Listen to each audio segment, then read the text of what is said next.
Okay, we have another Call of Juarez game to feature on the channel. We've previously looked at Bound in Blood and the Cartel, but today we're looking at Call of Juarez Gunslinger. This one released in 2013, published by Ubisoft and developed by Techland. Techland previously developed both Bound in Blood and the Cartel games, as well as the original Call of Juarez. They've been involved with a ton of other games such as Dying Light and Dead Island, but today we're looking at Gunslinger and we're going to try to answer the most important question asked in this review series. Is this still worth it for you? Let's get into it. I also want to mention really quickly that the channel has reached 3,500 subscribers, so thank you so much for subscribing if you have. If you haven't, I hope by the end of this video, you'll be interested in doing so.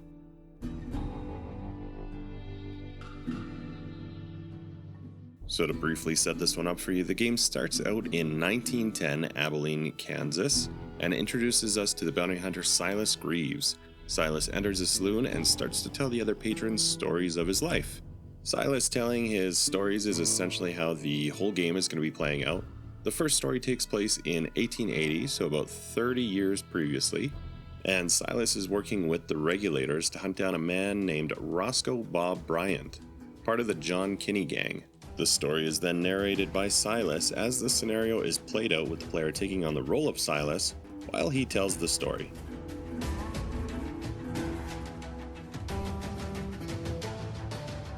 The game is set in first person, and as I mentioned, the player is playing as Silas Greaves as he narrates the stories of his adventures. This ends up making the game play out like compartmentalized episodes, where each episode is fully narrated throughout. The episodes themselves come across as classic dime novels, which would tell the story of some adventure in a series. There is a skill progression RPG system built into the game. You gain experience by defeating enemies, which is then used for leveling up and gaining new abilities. When you do level up and gain a skill point, it's used to purchase abilities in one of three different categories. We have the Gunslinger, or dual-wielding category. There's the Trapper, or close quarters fighting. And lastly, there's the Ranger, which is your long-distance category. This is going to feel very similar to previous Call of Juarez games. In the past, we used to choose between different characters with different skill sets. This time, we're just dumping points into a different skill set that we want to use. Defeating enemies is also going to build up your concentration, which you can then use to slow time and have an easier time with firefights. We also have a sense of death meter. This builds up over time, and when it's full, it actually slows time and allows you to dodge a lethal shot. However, if you do fail that dodge, then you're going to be killed. Essentially, this is just going to be a second chance meter. It just gives you a second chance, and then it's depleted, and then it's going to fill up over time as you play. Each episode is going to play out in an arcade shooter feel, though there is a specific arcade mode that you can also select, which has a focus on going for high scores and that kind of thing. At the end of missions, you're typically going to end up in a duel. These can be completed either honorably or dishonorably. Now, as you can probably expect, the dishonorable approach is going to be a lot easier, basically just drawing before you're supposed to, whereas the honorable approach will follow the rules of the duel, so to speak. The game is firmly on the rails. Like I said, it feels like an arcade shooter. However, you can go a little ways off the path from time to time in order to explore the zone and look for secret pickups. The duels at the end do require some skill on your part and will likely be a bit of a learning process as you go through the game. Personally, I found the duels to be the hardest part. All that said, once you get past the learning curve part of it and you kind of get the hang of things, they aren't that bad. And I think the average gamer will be able to pick it up just fine. If you're really struggling with a particular duel, you can always just finish the mission by going the dishonorable route.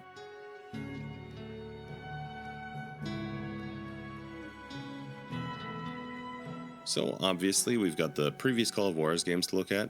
I would say this one is more similar to Bound in Blood than it is to Cartel. Bound in Blood had that similar western setting. The big difference is going to be that Bound in Blood felt more like a standard story-driven narrative. Gunslinger definitely has a story that's being told, but it's done so in a series of episodes or memories, so it's a little bit different. Rather than playing out the story as it unfolds, you're playing the episode that's being narrated, and sometimes that narration is prone to changing.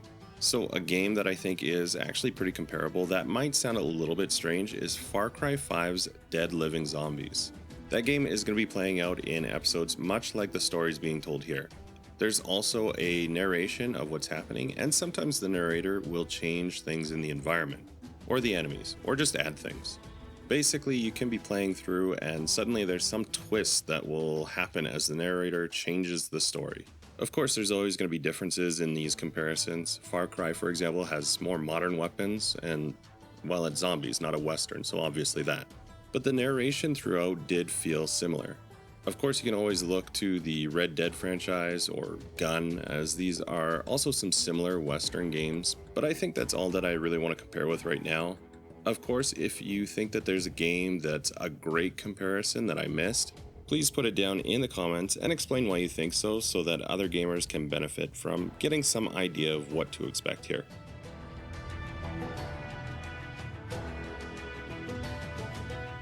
I think that the most interesting aspect of the game, and really the thing that keeps you interested in playing through, is the unreliable narrator, Silas Greaves. Using the dynamic storytelling to introduce the environment and plot points, as well as enemies and other encounters, is interesting. But what adds even more to it is the fact that Silas can be corrected during a retelling and things will change on the fly. This means that you might be settling into a particular story and planning to approach something in a particular way, only to have the board flipped and you end up somewhere else or doing something else. Most of the characters brought up in the missions are going to be figures from history, and so the game does blend history, myth, and new fictional stories. If you have an interest in the Wild West, this might interest you, as you'll likely recognize some of the names being dropped here. The art style uses a comic book or pulp western style, which is different than previously. It's probably going to be a hit or a miss with people, but it does serve to give a unique feel when compared to the other games like this. Lastly, I'd mention the duels. The mechanics with it have a lot more going on than most duels in other games. Like I said, they can be a little bit tough at first, but once you get past that initial learning curve, they really aren't too bad. As far as bugs and performance, I really didn't have any issues. I've seen some people saying that they had crashes, but I didn't. There's also a bunch of people online saying that they ran into stuttering and frame drops. I guess I did have a little bit of this, but honestly, it wasn't that much and I didn't really notice it during the playthrough. I'd say overall that my experience was pretty flawless. Of course, this doesn't mean that you're going to have a flawless playthrough, but it just gives you some idea of what to expect.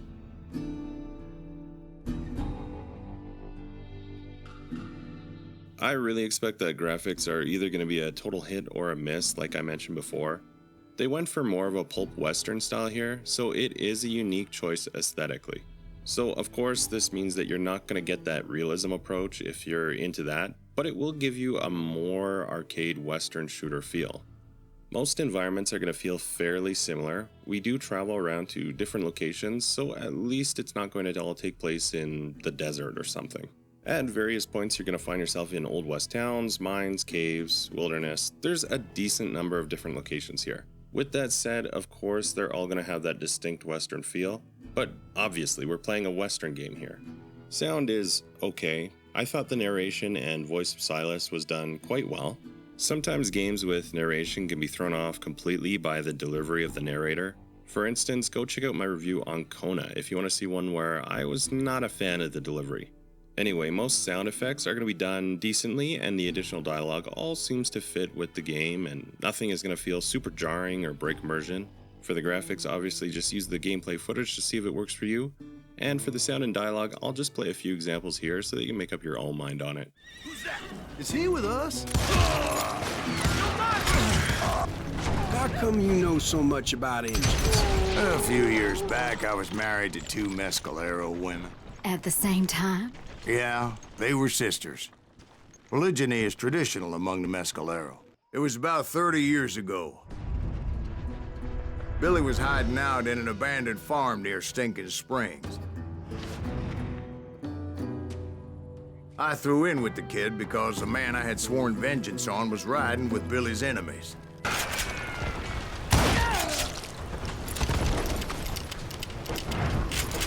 Parachute, Colorado. Who's shooting at us? We're under fire! Somebody really pissed this. Being outnumbered, I didn't bother with a warning shot. I just started taking those bastards down.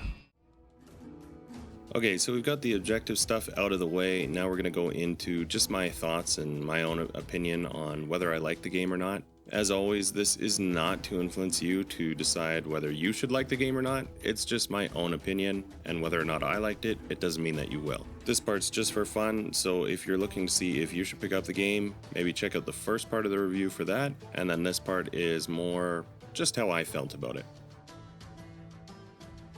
So did I enjoy Call of Juarez Gunslinger?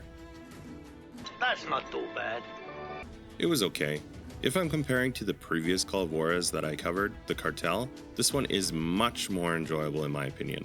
I honestly don't think Call of Juarez needed to explore the more modern setting of that game, and staying in the Western time period is where these games shine. If I'm comparing to Bound in Blood, I think that Bound in Blood did it a little bit better, but that's just, again, my opinion. It is nice that the narration of this game actually adds to it. Like I mentioned, there are certain games that the narration just completely threw the experience for me. I'm looking at you, Kona. If that's off, it's off. But in this case, the narration is on, and it's great. The unreliable nature of Silas and how things can change during a mission can also be quite entertaining when playing through. As is the case with Bound in Blood, it's also great to have a Western game, other than the obvious ones, to go and explore and get into gunfights and duels. Actually, talking about the duels, those are really where this one shines as well. It's actually pretty fun to have the duel where it's more than just simple timing. They can feel tense, especially if you're playing honorably. The build-up and the tension before can get pretty crazy, with finally defeating the opponent giving a great feeling.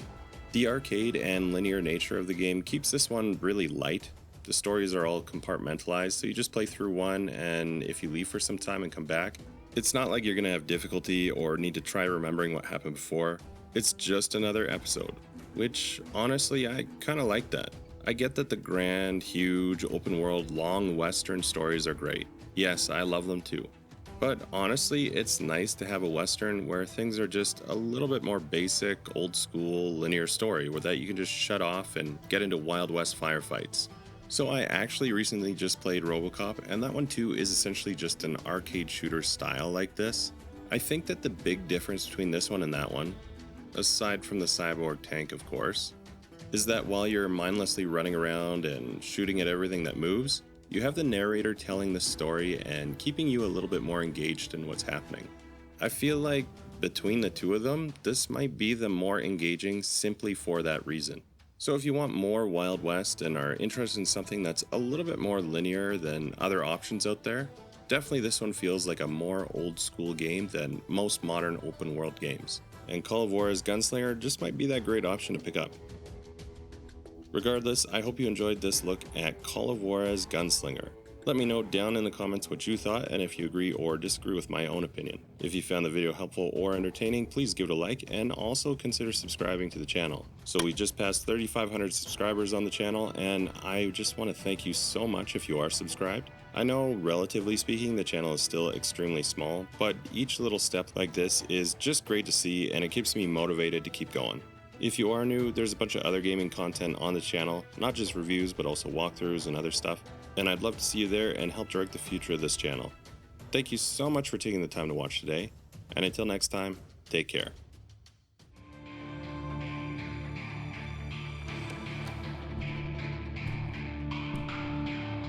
Don't I know you, sir? Don't believe so. I haven't been here in many years. Name's Silas Greaves. Silas Greaves? The bounty hunter? Used to be. Well, what are you doing here in Abilene? Just passing through. Got a little business to take care of. Well, sir, it would be an honor if you would allow me to buy you a beer. Hell, son, it would be my honor to drink it. I'm Molly. Howdy. I'm Dwight. That's Jack and Steve. Ben's behind the bar. Oh, I bet you got some great stories. A couple.